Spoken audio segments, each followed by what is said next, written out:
अस्सलाम वालेकुम फ्रेंड्स, स्वागत है आपका इस यूट्यूब चैनल जेके स्टडी मटेरियल में। जेके बोस के बहुत से ऐसे 10th 11th 12th क्लास के स्टूडेंट्स हैं जिनका रिसेंटली एग्जाम कंप्लीट हुआ है। उनको बहुत से डाउट्स हैं। कुछ ऐसे स्टूडेंट्स हैं जिनको यही याद नहीं, पता नहीं हमने रोल नंबर लिखा है या नहीं लिखा है। अगर जिन स्टूडेंट्स ने रोल नंबर नहीं लिखा है वो टेंशन में है, उनका क्या होगा। एंड बहुत से ऐसे स्टूडेंट्स हैं जिन्होंने सीरीज ही नहीं लिखी है या उनको सीरीज लिखनी भूल गया है। जैसे कि आपको 3 सीरीज होती हैं, अब उनको यही नहीं पता कि हमने लिखी है या नहीं लिखी है। एंड बहुत से ऐसे स्टूडेंट जिन्होंने सीरीज लिखी ही नहीं है, तो उनका क्या होगा। कुछ ऐसे भी स्टूडेंट्स हैं जिन्होंने क्वेश्चन नंबर जो है ना मार्क करना वही भूल गया है। फॉर एग्जाम्पल क्वेश्चन नंबर 13 था, 14 उन्होंने लिखा ही नहीं, ऐसे आंसर कर दिया। कोई और क्वेश्चन ऐसा जिसको उन्होंने ऐसे ही आंसर किया बट मार्क नहीं किया कि क्वेश्चन कौन सा है। या फिर कुछ ऐसे स्टूडेंट्स हैं जिन्होंने क्वेश्चन नंबर 13 का आंसर किया बट वहां पर क्वेश्चन नंबर 14 लिख दिया, उनका क्या होगा। कुछ ऐसे भी स्टूडेंट्स हैं जिन्होंने, जैसा कि आर में क्वेश्चन होते हैं लॉन्ग क्वेश्चन, पहले थोड़ा बहुत किया बट बाद में याद आया कि नहीं मुझे तो दूसरा वाला आता है, तो उन्होंने दूसरा किया। अब इनमें इनको मार्क्स किसके मिलेंगे, जो उन्होंने थोड़ा लिखा है वो उसके, या जिन्होंने पूरा लिखा है उसके।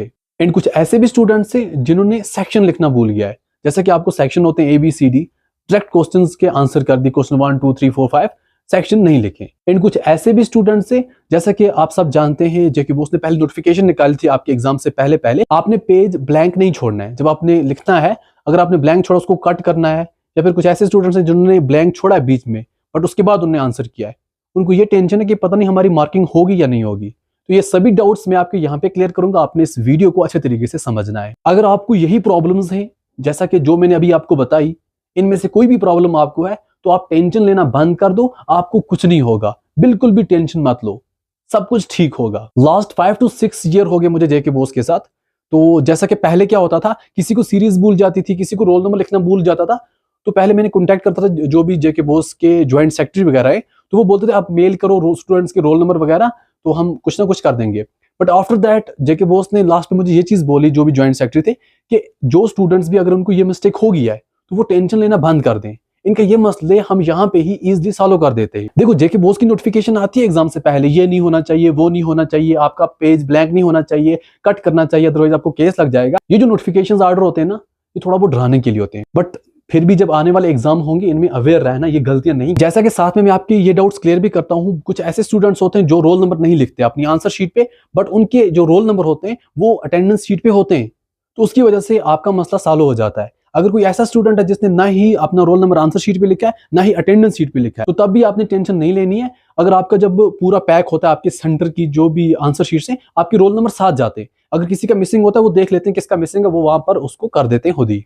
अगर आपने सीरीज नहीं लिखी है, जैसे कि सीरीज आपको लिखनी पड़ती है अपनी जो भी आंसर शीट है उस पे, उसके हिसाब से आपने करना होता है, तब भी आपने टेंशन नहीं लेनी है। जब आपकी मार्किंग होती है वहां पर उस जो मार्किंग करता है बंदा, उसके पास तीनों क्वेश्चन पेपर होते हैं, वो खुद ही देखते हैं कि आपके क्वेश्चन जो है वो किसके साथ मैच हो रहे हैं, किस सीरीज के साथ मैच हो रहे हैं। जिस सीरीज के साथ आपके मैच होते हैं आपको वही सीरीज दी जाती है, एंड आपका मसला यहाँ पे सॉल्व हो जाता है। एंड अगर आप क्वेश्चन नंबर लिखना भूल गए या फिर आपने सेक्शन के बिना क्वेश्चन लिखे, तब भी आपने टेंशन नहीं लेनी है। जब आपकी मार्किंग होती है वो देख लेते हैं ये किसका आंसर है, उनको लग रहा है इसने 13 लिखा बट ये 12 का आंसर, तो वो वहां पर आपको 12 का आंसर दे देते हैं। एंड अगर आपने पेज जो है कोई ब्लैंक छोड़ा है बीच में, जैसा कि आपने 4 पेज लिखे, बीच में एक आपको ब्लैंक रह गया या 2 ब्लैंक रह गए, उसके बाद आपने आंसर किया, क्योंकि बीच का आपको ये लग रहा था कि ये क्वेश्चन मुझे बाद में मैं कर दूं, मुझे 3-4 क्वेश्चन नहीं आ रहे, इनकी जगह मैंने छोड़ दी, बट आपने आगे कर दिए।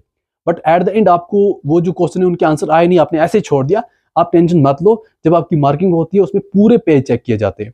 जो आपने कुछ नहीं किया होता, एग्जामिनर खुद जो है वो उसको क्रॉस कर देता है, फिर उसके बाद आपकी मार्किंग जो है वो कंप्लीट हो जाती है। हर पेज को देखा जाता है। अब ये मत टेंशन लो कि जो हमारे पहले 4 पेज है उनकी मार्किंग होगी, बीच में वो आगे जाएंगे नहीं, देखेंगे ब्लैंक है, ऐसा नहीं होता। आपकी पूरे पेपर की मार्किंग होती है। अगर आपको बीच में कोई ब्लैंक रह भी गया, कोई भी टेंशन लेने की बात नहीं है, आपको वो ब्लैंक वाले को खुद ही क्रॉस कर देंगे और बाकी आने वाले पेज की मार्किंग हो जाएगी। एंड कुछ ऐसे स्टूडेंट्स होते हैं जो आर में क्वेश्चन करते हैं, जैसा कि लॉन्ग क्वेश्चन आपको आता है ना आर में, आपने कोई क्वेश्चन पहले किया तो उसका आपको थोड़ा आंसर आता था, बट उसके बाद आपने दूसरा कर दिया, उसी के आर में था, तो आपने उसको कट नहीं किया, कुछ भी नहीं किया, तो आपने टेंशन नहीं लेनी है। मार्किंग आपकी दोनों की होगी, फॉर एग्जाम्पल ऊपर वाले की भी होगी, नीचे वाले की भी होगी। अगर उनको ये लगा ऊपर वाले के मार्क्स टोटल 5 में से आपको 1 आते हैं, नीचे वाले के आपको 5 में से 5 आते हैं, 5 में से 4 आते हैं, तो रूल ये है जिसमें आपको मैक्सिमम मार्क्स होते हैं वही कंसीडर किया जाता है। तो जो 1 वाला मार्क्स वाला क्वेश्चन होगा उसको फिर कट कर देंगे, जो 5 वाला होगा उसको कंसीडर किया जाएगा। तो ऐसी ऐसी बातों की टेंशन मत लिया करो।